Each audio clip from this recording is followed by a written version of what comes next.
다 틀렸어요. 저는 지난 화요일에 하이닉스가 167만 원쯤, 그것도 다시 하이닉스가 화요일 오후 2시쯤에 한 167만 원쯤에 바닥이 나오고 수, 목, 금, 그러니까 선물 옵션 만기에 대한 변동성을 다 쥐어짜면서 하루 20% 정도의 상승이 나오지 않을까라고 예상을 했는데 시작부터 다 틀렸습니다. 하이닉스는 월요일날 이렇게 반대 매매 나오면서 아래 꼬리 그렸고, 화요일날 이렇게 15%, 13% 정도 올랐어요. 그리고 수요일, 목요일, 뭐 금요일 이러면서 하루 원웨이로 올리는 게 아니라 막 변동성 보여줬죠, 위아래로. 그래서 예측은 다 틀렸는데, 이제 이랬을 때 사실 이거 말고도 평소에도 예측 많이 하잖아요, 저는. 혹은 뭐 다른 분들도. 그랬을 때 틀렸을 때 어떻게 해야 되는가, 이거에 대한 생각이에요. 일단 첫 번째로 저는 돈을 지켜야 된다. 그러니까 이게 제가 다행인 점은 저가 매수에 실패한 거지 고가 돌파에 샀다가 완전히 물린 게 아니거든요. 그러니까 저는 하이닉스 166만 원에 산 거를 실패한 거지, 하이닉스를 200만 원에 사서 202만 원에 팔겠다, 210만 원에 사가지고 220만 원까지 팔겠다, 이거에 실패한 게 아니잖아요. 그래서 다행이라고 하는 점은 저는 벌지는 못했지만 잃지는 않았다. 그런데 만약에 뭐 반대로 제가 막 166만 원까지 올 것 같으니 200만 원을 공매도를 치겠다 이랬으면은 좀 큰일 날 수 있으니까, 저는 돈을 지키기 위해서 제가 처음에 예상했었던 그 계획이 있잖아요. 뭐 화요일 날부터 최소 목요일, 금요일까지는 오를 것 같다 하면은 저는 제 계획대로 목요일 혹은 금요일까지 거래를 아예 안 해요. 물론 장중에 조금씩 눈에 보이는 거는 단타로 주워 먹긴 하는데, 그렇게 해야지 저는 큰 포지셔닝을 안 한다라는 점. 그래서 저는 뭐 시간은 좀 날리고 기회비용은 날렸지만 돈은 뭐못 벌었지만 잃진 않았다. 그리고 이렇게 점검을 마인드셋을 갖고 굳이 뭐 HTS도 안 켜도 돼요. 그 다음에 이제 만약에 이게 왜 그러냐면은 제가 뭐 200만 원을 사가지고 210만 원을 팔겠다라고 했는데 차라리 종가에 한 190만 원 이런 식으로 확실하게 내 계획이 틀렸다라고 깨버렸으면 괜찮을 텐데, 어설프게 한 198만 원, 196만 원, 혹은 다음날 192만 원까지 쾅 떨어지면은 저는 계획이 없었으니까 이거 빼도 박도 못하고 물려있는 거거든요. 그래서 물론 반등은 나오겠지만 이게 200만 원까지 반등이 나와줄지 아니면 100만 원까지 떨어졌다가 200만 원까지 반등이 나와줄지 모르는 거라서, 저는 제 계획이나 예상이 틀렸다, 뭐 처음부터 틀렸다면 바로 그냥 원래 했었던 그 계획을 모두 철회해버리고 다 거래를 중단합니다. 그리고 두 번째로는 반대가 아니라 거래를 예상을 했었던 그 시나리오랑 근거를 점검하거든요. 먼저 저는 반대 매매가 나올 거라 예상했었고, 그리고 선물 옵션 동시만기까지 이렇게 흔들리기보다는 원웨이로 쥐어짤 것 같다. 3월, 4월, 5월부터 저 밑바닥에서부터 들고 온 포지션을 굳이 여기서 이렇게 흔들면서 갈까? 차라리 막 좀 손실 보더라도 쥐어짜지 않을까라는 생각을 했었는데 뭐 틀렸죠.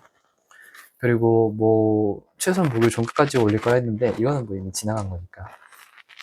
그래서 저는 뉴스에서 반대 매매가 얼마나 나왔나, 실제로 나왔나를 봤는데, 사실 제가 차트 봤을 때는 제 눈에는 반대 매매가 나온 것 같지가 않긴 하거든요. 반대 매매라는 게 이제 아침 9시에 증권사에서 시스템이 매도를 넣다 보니까 보통 갭으로 하락해놓고 이렇게 쭉 올라오는 원웨이 상승이 보이는데, 이번에는 뭐 굳이 지난 목요일 사람들이 반대 매매라기보다는 개인 손절한 것 같아서 그 목요일날 하고 금요일날 장중에 빠졌지 증시가 시작하면서 빠지고 시작하진 않았던 것 같아서, 물론 뉴스 검색해보니까 이게 시스템이 던진 거를 집계를 하는 거라서 반대면 5천억 정도 나왔다고 하는데 저는 이거 잘 모르겠다. 그리고 뭐 금, 월, 화 한 3일 동안 5천억 정도 나왔다고 하더라고요. 그리고 증권사 시스템이 던진 물량이라고 하고, 그리고 두 번째로 하이닉스가 한 20% 정도 올리면서 모든 스키징 쥐어짤 거다 생각했었는데, 이것도 제가 한 20%라고 생각했던 게 정확하게 막 20.04%, 25% 이렇게 나오겠다가 아니라 과거에 나왔었던 뭐 10%짜리, 15%짜리 보다 더 큰 약간 압도적인 시장의 끝을 알리는 그런 상승이 나올 것 같다라고 생각을 했었는데, 사실 그렇지도 않았죠. 오히려 이제 5월쯤에 막 갭을 꽝꽝 뛰어 올리면서 그때 한 14%, 15%씩 올렸는데, 지난 6월 9일이었나? 6월 10일이었나? 그때 종가가 13.0%. 그러니까 막 그 어떤 이벤트성으로 평소에 한 3, 4% 오르던 게 10% 넘게 올랐다. 이거는 맞는데, 뭐가 막 과열됐던 게 해소되거나 꼬였던 게 막 풀렸다. 이런 거는 아닌 것 같다. 라는 게 그냥 저의 개인적인 생각. 그리고 또 뭐 했었을까? 음. 뭐 아무튼 그 다음에 스페이스X 뭐 이런 것도 있는데, 일단 저는 제가 생각했었던 근거들이 있잖아요. 반대 매매와 선물 옵션 동시만기. 동시만기에서 엄밀히 말하면은 이렇게 흔들면서 다 정신 못 차리게 하는 게 아니라 한 방향으로 원웨이로 올려버릴 것 같다. 근거도 틀렸죠. 그러면은 저는 그러니까 제가 그려놓은 뭐 지도가 있는데, 이 지도는 뭐 내가 가보니까 뭐 벽이 축축하더라, 아니면 벽이 축축한 몬스터가 나오더라, 아니면 뭐 어두우면은 보물이 있다더라, 이런 걸 했었는데 어둡고 벽이 축축하지도 않았고, 그러면 제가 그린 지도가 완전히 꽝이니까 저는 거래를 하면 안 되는 거죠. 눈 감고 이렇게 벽 짚고서 주식하는 건데 어떻게 돈을 벌 수 있겠어. 운빨인 거지. 그 다음에 놓친 걸 봅니다. 사실 저는 4월쯤부터 트럼프가 하는 얘기 거의 듣지도 않고 신경도 안 썼잖아요. 전쟁도 맨날 막, 뭐, 협상 끝났네, 뭐, 일하는 좋은 친구네, 뭐, 우리는 협상 테이블에 앉았고, 곧 좋은, 뭐, 이런 소리 하는데, 뭐, 요즘에, 저기, 최근에 좀, 이게 좀 다시 한 것 같은데, 뭐, 지난 화요일 날도 뭐, 반도체 어쩌고저쩌고, 오라클 어쩌고저쩌고 하는데, 목요일하고 금요일날 올린 것도 막, 종전 뭐, 사인을 했다. 근데 뭐, 주말 사이에 무슨 일이 있을 것 같다 하면서 그걸로 올린 거잖아요. 그래서 저는 이게 완전히 무시해도 되는 거라고 생각했었는데, 이거 다시 한번, 그러면, 이거 다음 주제는, 다음에 제가 봐야 할 근거는 오일일 수 있겠다. 뭐, 환율이나, 엔달러 이런 것도 있겠지만, 오일이나 뭐, 나스닥 시장 혹은 뭐 유가 관련 쉐브론 이런 종목의 주가를 봐야 될 수도 있겠다. 이런 생각을 한 거고. 그리고 CPI, PPI는 그 경제지표는 저는 별로 그렇게 막 그 크리티컬하지 않았다고 느꼈어요. 그러니까 24년에 금리 왔다 갔다 하고, 우리가 경제지표를 보는 이유가 그 다음에 금리를 어떻게 할지 결정을 하는 거를 미국이나 중국은 아니지, 미국이나 일본이나 금리를 올릴지 내릴지를 CPI 보고 PPI 보고 결정하니까 그게 중요하다고 생각했는데, CPI, PPI 나오고서도 그렇게 막 시장도 막 이렇게 오르거나 막 떨어지지도 않았어요. 오히려 경제지표는 더 이상 그 치명적인 크리티컬한 변수가 되지 않을 수 있겠다. 그래서 저는 뭐 굳이 한다고 하면은 다음 주나 뭐 다음 주에 있는 경제지표를 굳이 신경 쓰지 않고, 오히려 트럼프 일정이나 뭐 트럼프 스케줄, 뭐 월드컵을 볼 수도 있겠죠. 뭐 보니까 미국하고 이란하고 같은 그룹에 있어가지고 둘 다 조 2위를 하면은 16강인가 32강에서 붙을 수 있다고 하는데, 뭐 그런 게 제가 봐야 할 이벤트일 수도 있겠죠. 그래서 저는 예측도 틀렸고 근거도 다 틀렸고 놓친 것도 많았고, 그러면은 이런 상황에서 제가 만약에 어떻게 운 좋게 싸게 샀어요. 싸게 사가지고 올랐으면 오른다 하고 팔았을 거고, 100만 원에 산 주식을 150만 원까지 끌고 갈지 뭐 102만 원에서 내려야 될지도 모르는 그 계획도 없는 상태에서 이렇게 이른바 내동매매 하는 거죠. 그래서 벌면 차라리 다행이에요. 근데 이러면은 100만 원에 산 거 110만 원까지 갔다가 90만 원까지 떨어지는데, 저는 손절하는 기준이 그냥 내가 산 것보다 떨어지니까 손절하는 이런 뇌동매매에 끌려 들어가는 거잖아요. 빨려 들어가는 거잖아요. 그래서 저는 이거는 아예 거래 안 하는 게 맞다. 전 두 번째로, 두 번째로 얘기하는 거래 안 하는 게 맞다.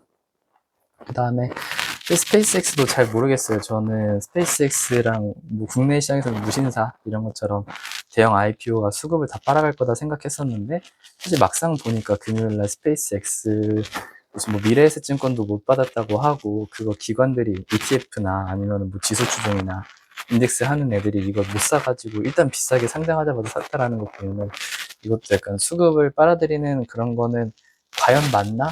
혹은 진짜 막 상장하면 푹 튀었다가 이렇게 우르르 무너지는 것처럼 그 그림이 맞나? 이것도 확신할 수가 없다.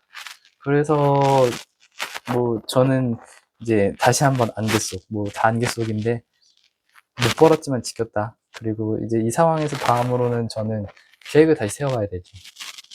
그래, 이번 주는 날렸어. 시간을 잃어버렸고 기회비용은 조금 날렸지만 어쨌든 돈은 지켰고 저한테는 기회가 있으니까. 근데 모르겠어요. 여전히 다음 주에도 제가 생각했었던 근거들이 다 틀렸고, 더 이상 볼만한 경제지표도 없고, 실적이나 이벤트도 다 그냥 미진미진했다.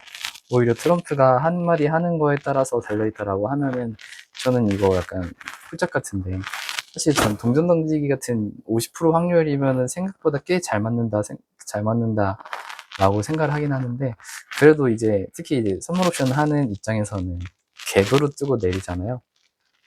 그래서 이게 뭐 하루에 2, 3% 갭클에 맞아볼 만해. 뭐 그렇게 비싸긴 하지만 맞아볼 만해. 근데 5%씩, 6%씩 맞으면 하루에 막 몇천만 원씩 날아가고 몇백만 원씩 벌 수 있고. 근데 저는 이런 걸 별로 좋아하진 않아요. 저도 약간 몇천만 원을 버는 건 좋지. 근데 몇백만 원을 까지면은 이거는 그 뭐라 그러죠?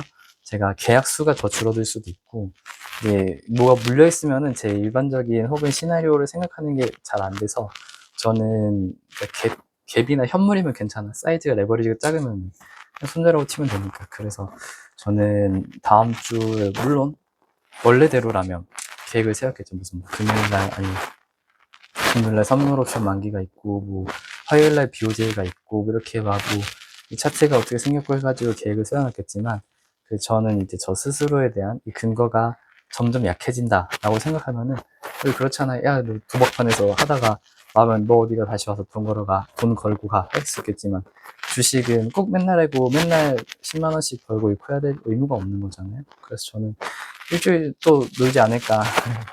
그리고 우리가 그 주식하는 이유가 이거 좀 경제적으로, 시간적으로 자유를 얻기 위해서 하는 건데, 꼭 이 앞에 붙어 있어야만 돈을 벌 수 있다라면은, 저는 그게 그렇게 막 매력적인 직업, 매력적인 일이라고 생각하지 않아서, 아마 일주일 내내 놀고, 이참에 뭐 여름이니까 휴가도 갔다 오고, 이게 제가 예측을 틀렸을 때, 그래서 예측을 크게 틀리거나 많이 틀리거나, 그래서 돈을 잃었으면은 좀 어쩔 수 없는데, 돈을 벌거나 지켰을 때 저는 예측이 틀렸으면, 아, 이제 내 감도 떨어졌고, 혹은 시장이랑 나랑 지금 안 맞는 시장이다 해서 저는 놀다 옵니다.